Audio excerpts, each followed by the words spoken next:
बजरंग बली और बजरंग दल में जो एक आतंकवादी संगठन है, कोई संबंध हो ही नहीं सकता। परसों ही एक जो क्रिश्चियन परिवार है वो अपने घर में अपनी वर्शिप कर रहा था। ये आतंकवादी घटना है या नहीं है, मैं आपकी जनता से पूछ रहा हूँ। उसके घर में बजरंग दल के कार्यकर्ता घुसते हैं, पुलिस आती है, ये जो हमारे क्रिश्चियन भाई बहन हैं उनकी कॉल पर, और आके इन क्रिश्चियन भाई बहनों को अरेस्ट कर लेती है। इससे बड़ा आतंकवाद क्या होगा कि घर के अंदर घुस के एक पूरे समुदाय को, छत्तीसगढ़ में जो क्रिश्चियन समुदाय रहता है उसके यहाँ इतना बड़ा आतंक फैला दिया। मोनू मानेसर कौन है, कहाँ ये आतंकवाद की घटना थी नहीं थी। कारनामों को छुपाने के लिए बजरंग बली का नाम बजरंग दल वाले जरूर ले सकते हैं, लेकिन बजरंग बली से बजरंग दल वालों का कोई रिश्ता नाता हो ही नहीं सकता। आतंकवाद से बजरंग बली का क्या मतलब करके मनुस्मृति लागू करनी है, देश का ये बाबा साहब डॉक्टर भीमराव अम्बेडकर करके भारत को ख़त्म करके आर्यव्रत नाम का देश जो साध्वी प्रज्ञान सिंह ठाकुर के अभिनव भारत संगठन का देश है।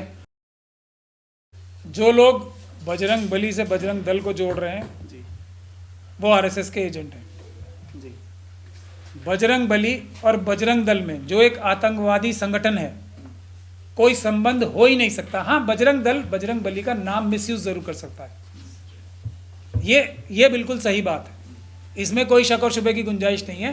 क्योंकि जो आतंकवादी होते हैं, जो क्रिमिनल्स होते हैं, जो चीटर्स होते हैं, वो जब तक किसी अच्छी चीज़ या अच्छे एक बहुत ही रिस्पेक्टेड जो एक वो रिस्पेक्टेड कॉन्सेप्ट होगा या रिस्पेक्टेड कोई सबके आदर्श होंगे, उनका नाम नहीं लेंगे तो लोग उनको मुंह काला नहीं करेंगे, उनका लोग उनके मुंह पे कीचड़ नहीं मल देंगे। तो इसीलिए अपने गंदे घिनौने कारनामों को छुपाने के लिए बजरंग बली का नाम बजरंग दल वाले जरूर ले सकते हैं, लेकिन बजरंग बली से बजरंग दल वालों का कोई रिश्ता नाता हो ही नहीं सकता। आतंकवाद से बजरंग बली का क्या मतलब है। लेकिन ये कांग्रेस के लोग जो जोड़ रहे हैं उनको, जो हिंदुओं की भावना आहत करा रहे हैं, वो कहीं ना कहीं आरएसएस से मिले हुए हैं। ना रामचंद्र जी का कोई भी लेना देना आरएसएस के लोगों से हो सकता है, ना बीजेपी के लोगों से हो सकता है। ये लोग उनके नाम का मिसयूज जरूर करेंगे, क्योंकि इतनी बड़ी जो लोग एक श्रद्धा का विषय हैं, रामचंद्र जी इतने सारे लोगों की आस्था का विषय है, उसको मिसयूज करके ही तो अपने घिनौने चेहरे को ये छुपा पाएंगे। यही इसकी एक ही एक्सप्लेनेशन है। इसको कोई दूसरा एक्सप्लेनेशन देना चाहता है तो वो आरएसएस के ट्रैप में है या आरएसएस का एजेंट है। कांग्रेस ने मैनिफेस्टो में जैसे ही कहा कि पीएफआई और बजरंग दल को बैन करेंगे, सरकार आती है, पूरी की पूरी भाजपा लड़ गई है। पीएफआई राज्य में पहले से ही तकरीबन बैन है। बजरंग दल को मुद्दा ये भी खड़ा होता है कि पीएफआई और बजरंग दल एक, ये बीजेपी कह रही है। यही बात है ना जो कांग्रेस पार्टी को और दूसरी ऐसी पार्टियों का नुकसान कर रही है। पीएफआई पे बैन हो चुका है, ठीक है, उन्होंने अपनी संगठन को विड्रॉ भी कर लिया है, तो अब उस पर कौन सा बैन होगा। लेकिन अपने आप को एक बैलेंस करके जो सच बोला जाता है ना, वो सबसे ज़्यादा नुकसान कर रहा है।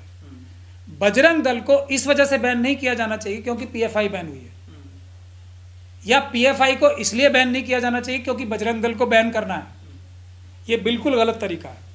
हर एक केस को सही तरीका ये है कि अगर बजरंग दल ने, आरएसएस ने, विश्व हिंदू परिषद ने, हिंदू सेना ने, अभिनव भारत ने, जिसकी संगठन की मेंबर ये का इल्ज़ाम है ये साध्वी प्रज्ञा सिंह ठाकुर के ऊपर, लेफ्टिनेंट कर्नल पुरोहित के ऊपर, अगर इन्होंने कोई ऐसे कारनामे किए हैं तो उनको उन कारनामों की वजह से बैन किया जाना चाहिए। उनके ऊपर उन कारनामों की वजह से या उन कार्यकलापों की वजह से उनको उनके ऊपर आतंकवाद के मुकदमे दर्ज कराने चाहिए। जैसे कि हमने बजरंग दल और विश्व हिंदू परिषद और आरएसएस के ऊपर एक मुकदमा दर्ज कराया है संविधान को जलाने का। कल हम उसकी इतने 5 साल बाद दिल्ली पुलिस के भ्रष्ट अधिकारियों को होश नहीं आया जब कोर्ट ने उनके खिलाफ सख्त ऑर्डर किए, जॉइंट सीपी साहब को ये बोला कि एसीपी साहब जो आईओ हैं इस केस के, उनके खिलाफ आप एक्शन लो, तब जाके हमारे जो कंप्लेनेंट थे हरनाम सिंह जी, उनको बुलाया कल, तो हमने ये तथ्य बताया कि आतंकवादी को धाराओं का मुकदमा लगना चाहिए इन तथ्यों की बुनियाद पे। ये नहीं कि ये एक्स हैं या वाई हैं या जेड हैं तो इसलिए इनको हम बैन करेंगे या आतंकवाद का मुकदमा इनके ऊपर चलना चाहिए। या एक्स के ऊपर चला है तो वाई के ऊपर भी चलना चाहिए, या वाई के ऊपर चल रहा है तो एक्स के ऊपर भी चलना चाहिए। ये अपने आप में गलत तरीका है जो आरएसएस और बीजेपी के जो संगठन है उसके अलावा सबका नुकसान करता है। इस तरह की गतिविधि से सिर्फ और सिर्फ आरएसएस और बीजेपी को फायदा होता है।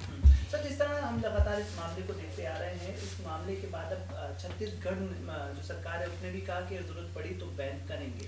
अभी तक जरूरत नहीं पड़ी ना उन्हें। जी छत्तीसगढ़ में कांग्रेस की सरकार अब 4.5 साल क्रॉस कर चुकी है, जी आज तक जरूरत नहीं पड़ी ना। जी। है ना वहाँ पे आरएसएस के एजेंट घुसे हुए अंदर तक, जिन्होंने बजरंग दल के लोगों ने छत्तीसगढ़ में कौन सा ऐसा कारनामा है जो नहीं किया। अभी परसों ही, अब मैं लंबी लिस्ट गिनवाने लगूंगा तो आप सारा इंटरव्यू आपका इसी में चला जाएगा। अभी परसों ही एक जो क्रिश्चियन परिवार है वो अपने घर में अपनी वर्शिप कर रहा था। ये आतंकवादी घटना है या नहीं है, मैं आपकी जनता से पूछ रहा हूँ।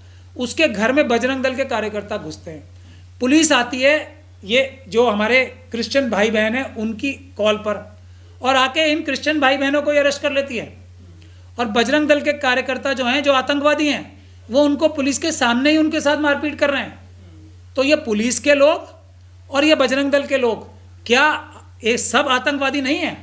इससे बड़ा आतंकवाद क्या होगा कि घर के अंदर घुस के एक पूरे समुदाय को, छत्तीसगढ़ में जो क्रिश्चियन समुदाय रहता है उसके यहाँ इतना बड़ा आतंक फैला दिया। सेक्शन 15 पढ़े ना यूएपीए का, भूपेश बघेल साहब जो अपने आप को बहुत बड़ा चीफ मिनिस्टर समझते हैं, जो अपने आप को बहुत बड़ा वो बताते हैं कि मैं तो बड़ा ईमानदार व्यक्ति हूँ, मैं बड़ा सच्चाई पे चलने वाला व्यक्ति हूँ, किया आज तक। और ऐसे सैकड़ों कारनामे बजरंग दल विश्व हिंदू परिषद के लोगों ने छत्तीसगढ़ में किए हैं। उनके पड़ोस में मध्य प्रदेश में ये जो शास्त्री हैं, उनके भाई ने खुद शेड्यूल कास्ट परिवार के ऊपर गोली चलाई और क्या क्या नहीं किया। क्यों नहीं किया दर्ज मुकदमा यहाँ पे अपने यहाँ? उन्होंने छत्तीसगढ़ में कितने SC ST के मुकदमे आरएसएस और बीजेपी के ऊपर किए हैं? मैं उनसे सवाल पूछ रहा हूँ। ये सब मिली भगत है, ये आरएसएस को भी सेट करके इसलिए चलते हैं ताकि जो इन्होंने काले कारनामे किए हैं, जो चोरी डकैतियाँ इन्होंने की हैं, भूपेश बघेल साहब ने जो लूटमारी की है वहाँ पे, उसको उससे बैलेंस करके चलें। इसीलिए इस डर से बजरंग दल के खिलाफ आज तक यूएपीए का एक मुकदमा ना तो छत्तीसगढ़ में दर्ज हुआ है और ना राजस्थान में दर्ज हुआ है। राजस्थान में कोई कम आतंक मचाया है इन्होंने? मोनू मानेसर कौन है? कहाँ ये आतंकवाद की घटना थी नहीं थी? कौन है, क्या है ये अशोक गहलोत क्या है? नहीं करेंगे ये सिर्फ चुनावी वादा है कि हम बजरंग दल को हम बैन करेंगे। अगर करना होता तो उनके ऊपर कम से कम सैकड़ों यूएपीए के मुकदमे अब तक दर्ज होते, राजस्थान में भी और छत्तीसगढ़ में भी। तो और उन्होंने वो काम किए हैं, झूठे मुकदमे नहीं होते वो, उन्होंने किए हैं वो काम। शेड्यूल कास्ट कम्युनिटी के लोगों को रोज आतंकित कर रहे हैं, मार रहे हैं, महिलाओं के साथ रेप रोज कर रहे हैं वो। तो कितने केस दर्ज किए उनके खिलाफ? ये चुनावी वादे हैं ना, जनता जानती है। राजस्थान और छत्तीसगढ़ में अभी समय है, 10 FIR करा दें,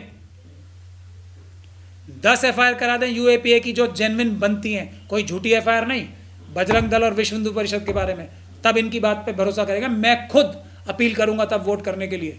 अगर ये करें, छत्तीसगढ़ में 10 FIR कराएं, 10 FIR राजस्थान में कराएं आतंकवाद की गतिविधियों में लिप्त होने की, बजरंग दल, विश्व हिंदू परिषद, हिंदू सेना और आरएसएस के लोगों के खिलाफ, तब इनका मुंह बनेगा कि हम इलेक्शन जीत के करेंगे।